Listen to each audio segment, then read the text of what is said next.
comparison of EMFs of two cells.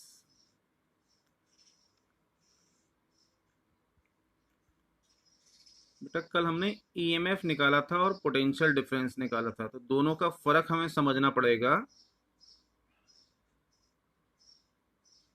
एक बार जो EMF निकाला था उस कंसेप्ट को हल्का सा रिकॉल करवा दूं मैं आपको। उस समय मैंने बताया था कि जब हम EMF निकाल लें तो नल पॉइंट पे निकाल लें। इसका मतलब क्या होता है, एक बार फिर से इसको हम रिकॉल करें। जब नल पॉइंट कर दिया हमने तो इस सेल का जितना EMF डेवलप हो रहा है उतना ही पोटेंशियल डिफरेंस AJ के बीच में थ्रू बाकी सर्किट डेवलप हो रहा है। तो दोनों ने एक दूसरे को कैंसिल आउट करा, न्यूट्रलाइज करा। उस सिचुएशन में सर्किट के अंदर कोई करंट फ्लो नहीं कर रहा। जब सर्किट में कोई करंट फ्लो नहीं कर रहा, इसका मतलब है कि ये वाला सेल भी कोई करंट फ्लो नहीं करा रहा, कोई करंट विड्रॉ नहीं होता, तो सर्किट मैक्सिमम पोटेंशियल डिफरेंस देता है।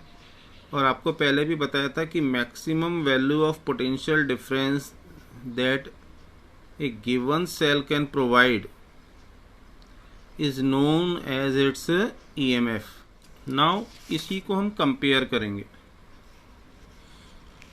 आपको बताया था हर सिचुएशन में हमारा जो सर्किट का अपर पार्ट है वो सेम रहेगा, यानी कि 4 वायर्स तो हमें एज सच लगाने हैं कम से कम 1 मीटर के। ये स्टार्टिंग पॉइंट A या 100 तक पहुँचे, ये कनेक्ट करा हमने। यहाँ से चले 101 से 200, फिर यहाँ कनेक्ट करा, देन 201 से 300 और ये 400 सेंटीमीटर की जो लेंथ हमने कंसीडर करी। ये हमारा ड्राइवर सेल लग गया, एक बैक की लगा दी और फिर हमने इसको कनेक्ट कर दिया यहाँ से। इसका EMF, ये तो हमारा सर्किट हमेशा सेम रहना है, फ़र्क आना है यहाँ पर। यहाँ फ़र्क कैसे आना है, यहाँ पे हमें लगाना है अपना सेल। तो यहाँ पर अब हमें लगाने हैं 2 सेल, तभी उनका हम EMF कंपेयर कर पाएंगे। तो गौर से इस पोर्शन को समझना। ये हमारा एक सेल लगा, ये दूसरा सेल लगा। इनको आपस में दोनों सेल्स को जो हम लगाएंगे यहाँ पर जो कनेक्ट करते हैं वो एक 2 वे की के थ्रू कनेक्ट करेंगे। ज़रा गौर से इस स्ट्रक्चर को समझना है अपने आप को। ये सेल मैंने कहा कि ये E1 इसका और इस वाले का EMF E2 है। तो हमारे पास एक नॉब होगी, ये कॉमन पॉइंट है इधर वाला, ये this is common point. Common point और E1 के बीच में हमने कनेक्शन करा तो सेल E1 सर्किट का पार्ट बनेगा, E2 सर्किट से हटा हुआ होगा। और जब हम अपनी नॉब यानी कि जो कनेक्शन है वो कॉमन पॉइंट और E1 से हटा के कॉमन पॉइंट और E2 के बीच में लगाएंगे तो E2 सर्किट का पार्ट हो जाएगा। फिर यहाँ से इसको हम गैल्वेनोमीटर से कनेक्ट करेंगे और फिर अलग अलग जगह पे टच करा के अपना नल पॉइंट निकालेंगे हम, जिसको हम J नाम दे रहे थे, जॉकी। जो डिवाइस यहाँ पे टच करने के लिए यूज़ करते हैं वो जॉकी होती है, हमने डिस्कस किया था। ये हमारा सर्किट हो गया। तो अब काम कैसे करें इस चीज़ को समझना है। Connect the circuit as shown in figure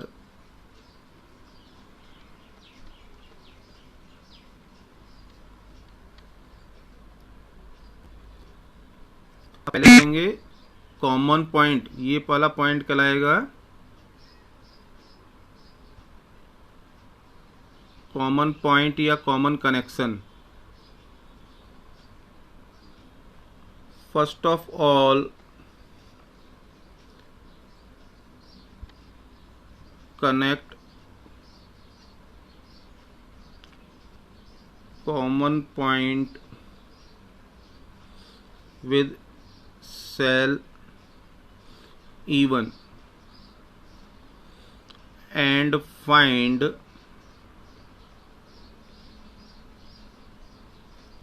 null point। अब नल पॉइंट फाइंड करेंगे तो लेट से लेंथ आ गई L1, लेंथ आ गई L1। The length of balancing arm is L1, then by principle of potentiometer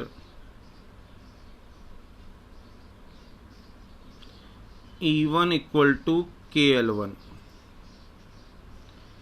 where K is potential gradient, where K is potential gradient। अब क्या करेंगे, जो हमारा कॉमन पॉइंट और E1 के बीच में था इसको हटा के कॉमन पॉइंट और E2 के बीच में कनेक्ट करेंगे। Now remove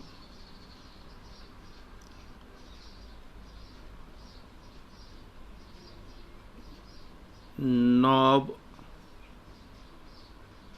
of two way की, इसको बेटा टू वे की कहते हैं, and connect between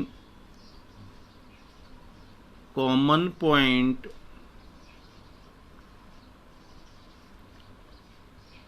and cell E2।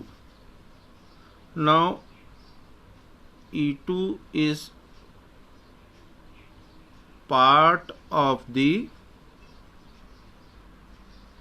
circuit। Again find null point,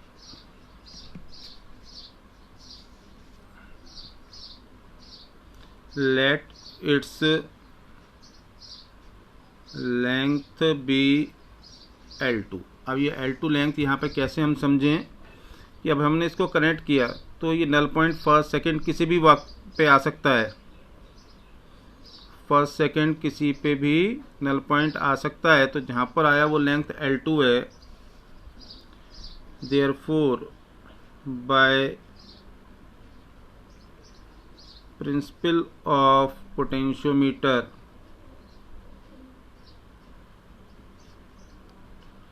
E2 equal to KL2। इसको इक्वेशन 1, इसको 2। ध्यान देना है दोनों में K सेम रहेगा क्योंकि हमारा पोटेंशियोमीटर डिवाइस सेम है। On dividing 1 and 2, E1 upon E2 equal to KL1 upon KL2, K cancel out हो जाएगा तो E1 upon E2 equal to L1 upon L2। बेटा इसको चेक करो एक बार, समझने की कोशिश।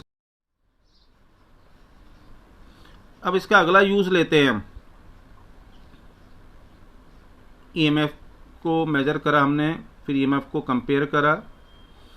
अब हमने पढ़ा था हर सेल का अपना इंटरनल रेजिस्टेंस होता है, तो हमारा यही टॉपिक होगा to find internal resistance of a cell.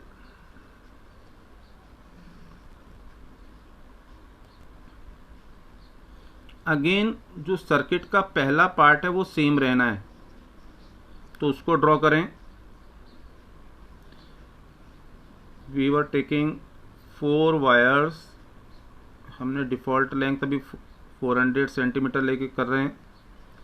यहाँ कनेक्ट होगा, फिर यहाँ से इधर आएंगे, it is the connection, then this is the connection, point हो गया। इसको एक सेल से कनेक्ट करा, की से कनेक्ट करा, और फिर बाद में ले आए हम यहाँ पे कनेक्ट कर दिया पॉइंट बी से।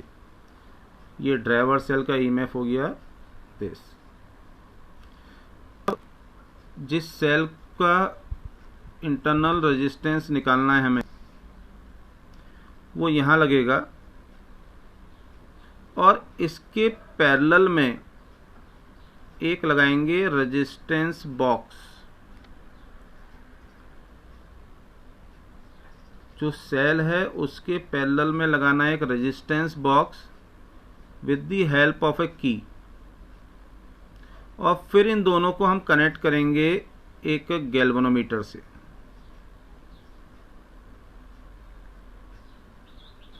गैल्वेनोमीटर का अदर एंड हमारा यहाँ जाएगा सर्किट में नल पॉइंट फाइंड आउट करने के लिए।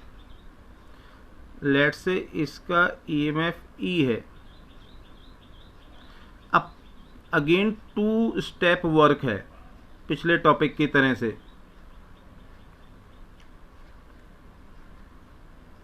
टू स्टेप वर्क क्या है कि पहले हम इस सेल को लेंगे, रेजिस्टेंस बॉक्स से कोई भी रेजिस्टेंस नहीं लेंगे। सेकंड पार्ट में हम रेजिस्टेंस को भी इंक्लूड करेंगे।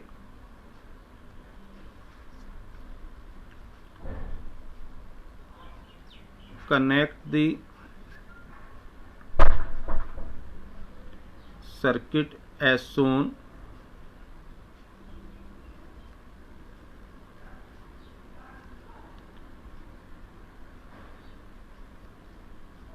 फाइंड, अब ये की का नाम मैं K1 और K2 कह दे रहा हूं, एक की।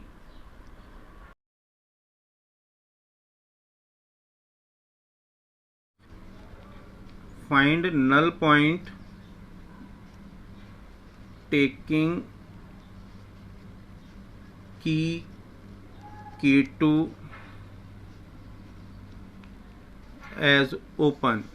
ये ओपन है तो सेट में कौन कनेक्ट होगा? Cell only. That is when cell of EMF only is connected, then length of null point is L1. Therefore we have E1 equal to KL1। ये हमारा फर्स्ट सिनेरियो बना। नाउ कनेक्ट की K2। Now connect की K2 and again find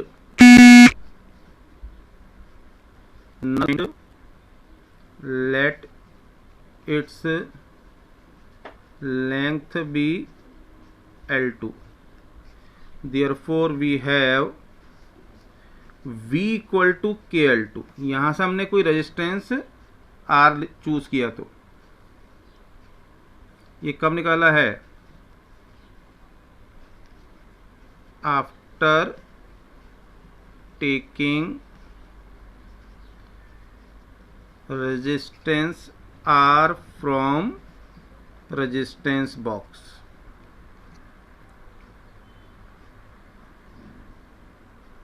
तो इन दोनों को divide कर दें।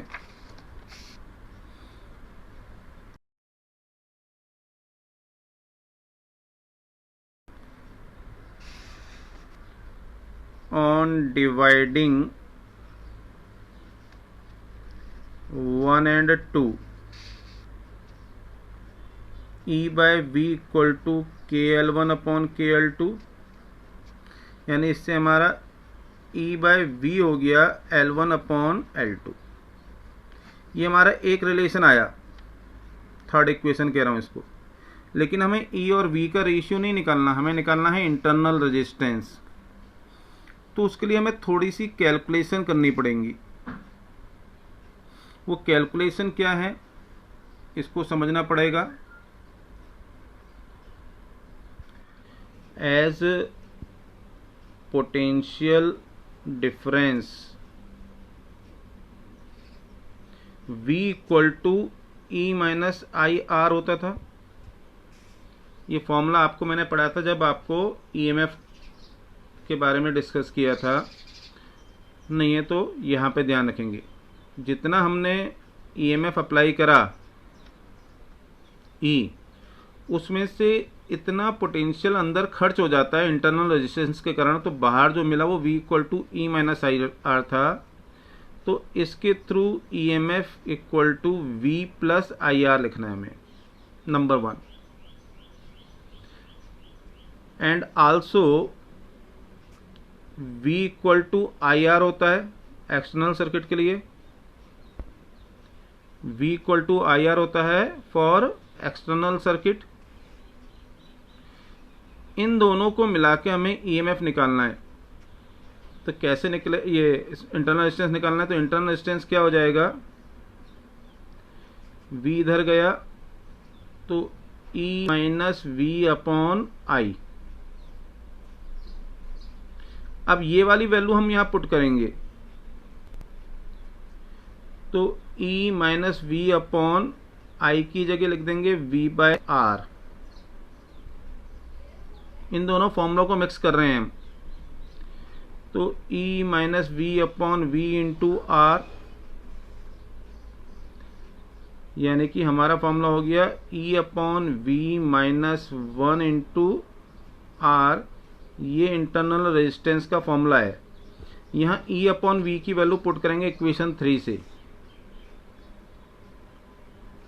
फ्रॉम इक्वेशन 3 क्या करना है, E अपॉन वी की वैल्यू हमारी क्या निकली थी, L1 upon L2 minus one into capital R. ये हमारा फाइनल फॉर्मूला आ जाएगा। एक बार फिर से इसे समझा देता हूँ हल्का सा। हमने सर्किट ऐसे लिया था, पहले K2 को हमने ओपन रखा और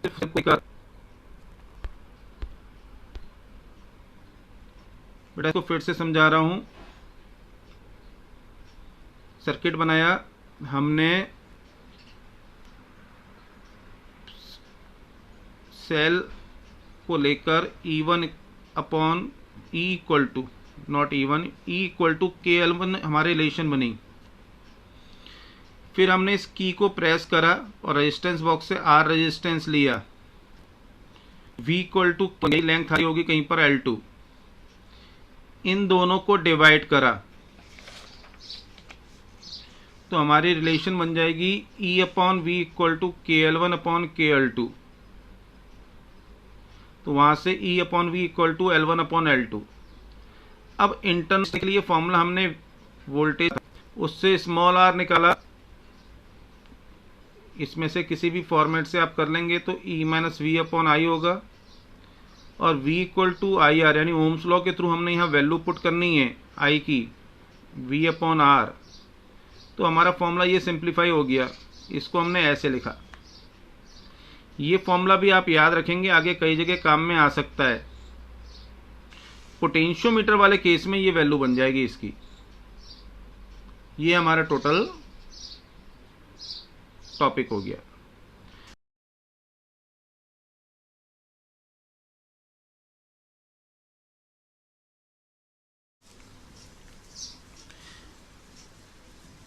अब न्यूमेरिकल हमें लेने हैं तो पहला जो टाइप ले रहा हूं उसमें तो कोई दिक्कत नहीं आती है, बहुत आसानी से सॉल्व हो जाते हैं।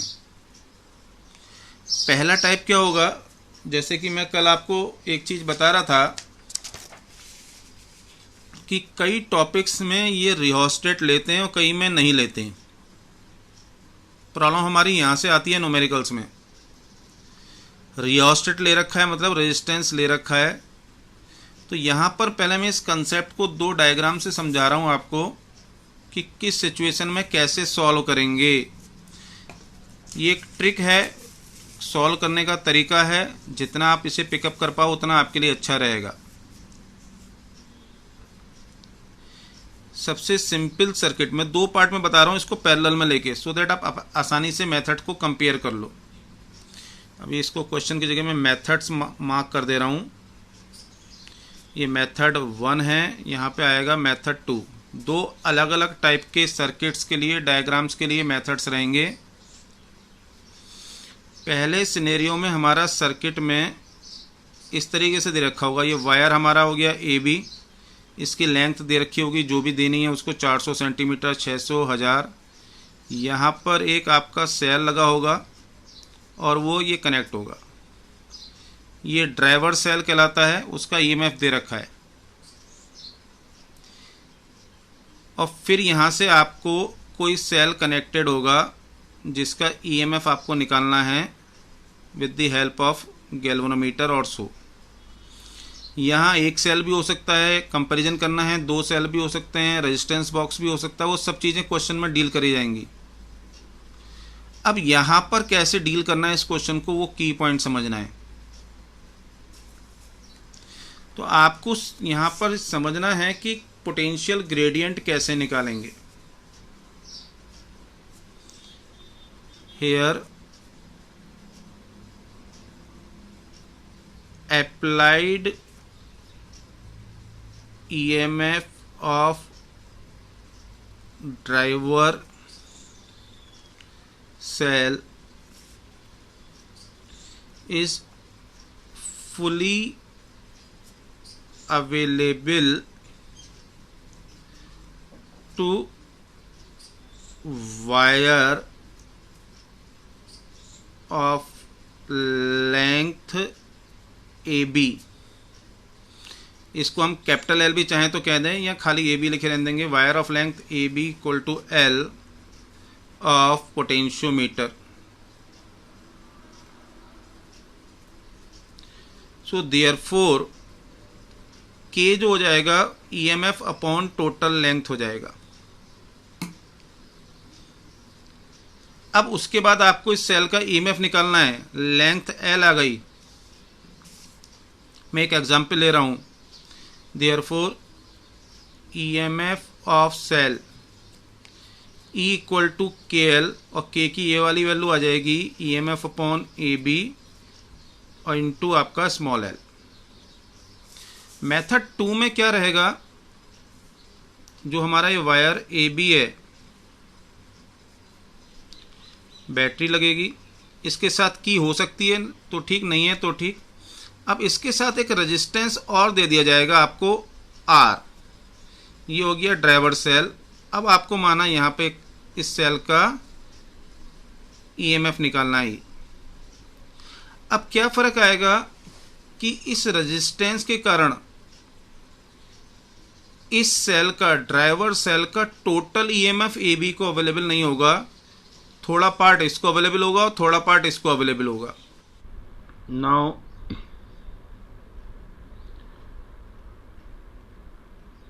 Part of EMF is available to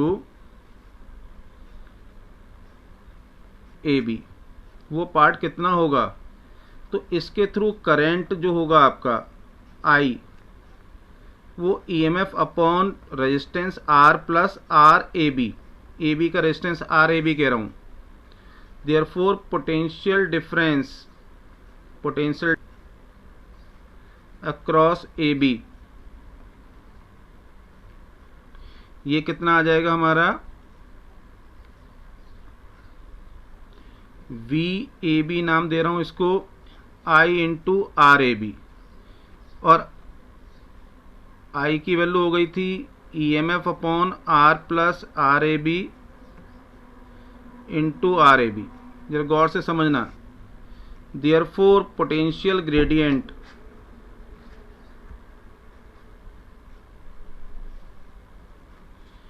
के equal to V upon A B होना चाहिए। वी कौन सा? वी ए बी वाला। अब ये वैल्यू हमें यहां से मिल जाएगी पुट करने से, तो हम निकाल लेंगे अपना EMF. EMF of cell E equal to K L. K की वैल्यू हो गई V A B upon A B into L, और वी ए बी की वैल्यू हम ऊपर से पुट कर देंगे E M F upon R plus R A B into R A B into L, और तब जाके हमारा ई एम एफ निकलेगा।